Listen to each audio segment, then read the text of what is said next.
इस समय में जब कोविड-19 से बचाव के रूप में सोशल डिस्टेंसिंग को दुनिया भर में अपनाया जा रहा है, ठीक उसी समय में यूपी के जिला कानपुर के स्वरूप नगर में 100 लड़कियों की क्षमता वाले राजकीय बालिका गृह में 171 संवासिनियां रह रही थीं, जिनमें से 57 लड़कियां कोरोना पॉजिटिव पाई गईं। प्रोबेशन अधिकारी अजीत कुमार के मुताबिक 57 लड़कियों के कोविड-19 संक्रमित पाए जाने के बाद इस गृह को सील कर दिया गया। इनमें से 7 लड़कियां गर्भवती, 1 एड्स संक्रमित और 1 हेपेटाइटिस सी से ग्रस्त है। मेडिकल कॉलेज की लापरवाही के चलते यह संक्रमित महिला कर्मचारी से कोविड-19 संक्रमण शेल्टर होम तक पहुंच गया। खबरों के मुताबिक 10 से 12 जून तक जच्चा बच्चा अस्पताल में गर्भवती बालिका को भर्ती करवाया गया था। उसकी देखरेख के लिए जिस महिला कर्मचारी की ड्यूटी लगाई गई थी, वो महिला कर्मचारी भी अब कोविड-19 की मरीज है। 12 जून को जब गर्भवती संवासिनी को अस्पताल से डिस्चार्ज किया गया तो मेडिकल कॉलेज प्रशासन द्वारा उसका कोविड-19 टेस्ट नहीं करवाया गया।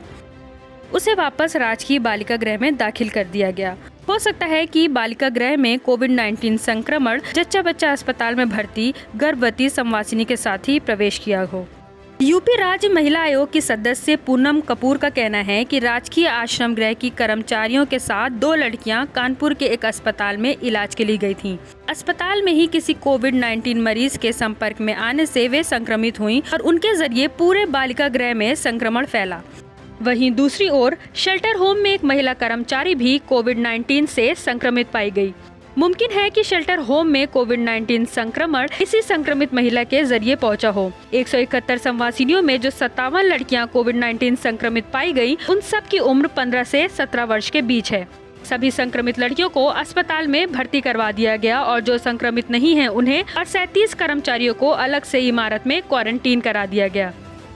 Child provision officer Anoop Kumar का कहना है कि नाबालिग लड़कियों के भाग जाने पर जब लड़की के घर वाले मुकदमा दर्ज कराते हैं तो मुकदमा धारा 363 आईपीसी में दर्ज होने के साथ ही पॉक्सो एक्ट की धाराओं में भी दर्ज होता है। जब लड़की बरामद होती है तो पुलिस के द्वारा मेडिकल कराए जाने के बाद उसमें 376 की बढ़ोतरी की जाती है। जिस लड़के के साथ भागकर नाबालिग लड़की शादी करती है, उसके जेल जाने के बाद जब लड़की अपने माता पिता के साथ जाने से मना कर देती है, तब संवासिनी गृह में उसका प्रवेश होता है। यह लड़कियां अपने पति के संपर्क में आने पर प्रेग्नेंट हो जाती हैं, तो स्वाभाविक है कि जब संवासिनी गृह में आएंगी तब वह प्रेग्नेंट होकर ही आएंगी। इसकी जांच करवाने के बाद ही इन्हें संवासिनी गृह में लाया जाता है। जिन संवासिनियों की प्रेगनेंसी रिपोर्ट पॉजिटिव आई है, पहले ही उनकी प्रेगनेंसी की जाँच हो चुकी है। गर्ल्स शेल्टर होम के मामले को सनसनीखेज बनाकर और तथ्यों को तोड़ मरोड़ कर पेश करने पर नाराजगी जाहिर करते हुए कानपुर नगर के जिलाधिकारी ब्रह्मदेव तिवारी ने कहा कि कानपुर के राजकीय बाल संरक्षण गृह के भीतर किसी भी किशोरी के गर्भवती होने की खबर पूर्णतः निराधार व सत्य से परे है। ऐसे संवेदनशील मामले में किसी भी जिम्मेदार व्यक्ति को पॉक्सो एक्ट के प्रावधानों की जानकारी व तथ्यों के आधार पर ही कुछ कहना चाहिए। बालिका गृह पर तथ्यों को स्पष्ट करने के लिए मंडल आयुक्त डॉक्टर सुधीर एम बोप्टे के निर्देश पर एक महत्वपूर्ण वीडियो जारी किया गया। वीडियो में जिलाधिकारी ने कहा कि बालिका संरक्षण गृह संवासिनियों के पिछले सप्ताह कराए गए कोविड-19 टेस्ट के परिणाम आ गए हैं। इनमें 57 लड़कियां कोरोना पॉजिटिव पाई गई हैं। इनमें से सभी को कोविड-19 अस्पतालों में भर्ती करा दिया गया है। 5 बालिकाएं गर्भवती हैं। ये 5 बालिकाएं पॉक्सो एक्ट के तहत CWC के आदेश पर संवासिनी गृह में लाई गई थीं। कानपुर सरकारी बालिका गृह की गर्भवती लड़कियों के बारे में फैलाई जा रही भ्रामक खबरों पर कार्रवाई करने का मन बनाया जा रहा है। इस संदर्भ में ट्वीट करते हुए जिलाधिकारी ने कहा कि कुछ लोगों द्वारा कानपुर संवासिनी गृह को लेकर गलत उद्देश्य से पूर्णतः असत्य सूचना फैलाई गई है। आपदा काल में ऐसा काम संवेदनहीनता का उदाहरण है। कृपया किसी भी भ्रामक सूचनाओं को बिना जांचे पोस्ट न करें। जिला प्रशासन इस संबंध में आवश्यक कार्रवाई हेतु लगातार तथ्य एकत्र कर रहे हैं। उत्तर प्रदेश महिला कल्याण विभाग ने भी इस संदर्भ में एक ट्वीट करते हुए भ्रामक खबरों को फैलाने वालों पर कड़ी कार्रवाई करने की चेतावनी दी। उन्होंने लिखा, विभाग के अंतर्गत जे व पॉक्सो एक्ट के अनुसार अनाथ, खोई हुई, उपेक्षित व यौन हिंसा से पीड़ित बालिकाओं हेतु राजकीय गृह संचालित है।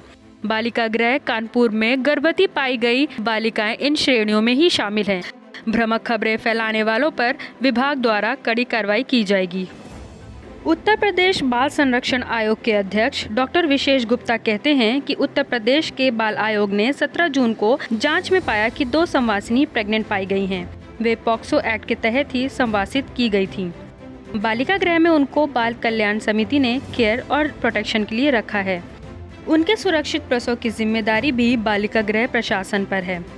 कानपुर संवासिनी गृह में कोरोना पॉजिटिव मामले में से 2 गर्भवती लड़कियों की खबर के बारे में यह बताया गया कि पॉक्सो एक्ट के तहत CWC आगरा तथा कन्नौज के आदेश पर दिसंबर 2019 में यहां संवासित की गई थी और उस समय के मेडिकल परीक्षण के अनुसार वो पहले से ही गर्भवती थी।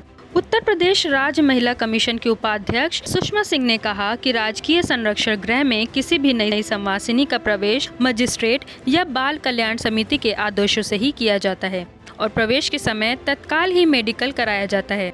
यह प्रक्रिया पूरी होने के बाद ही बालिकाओं को सरकारी बालिका गृह में रखा जाता है। रुबान सारी, ब्यूरो रिपोर्ट, हिंद न्यूज़, नई दिल्ली।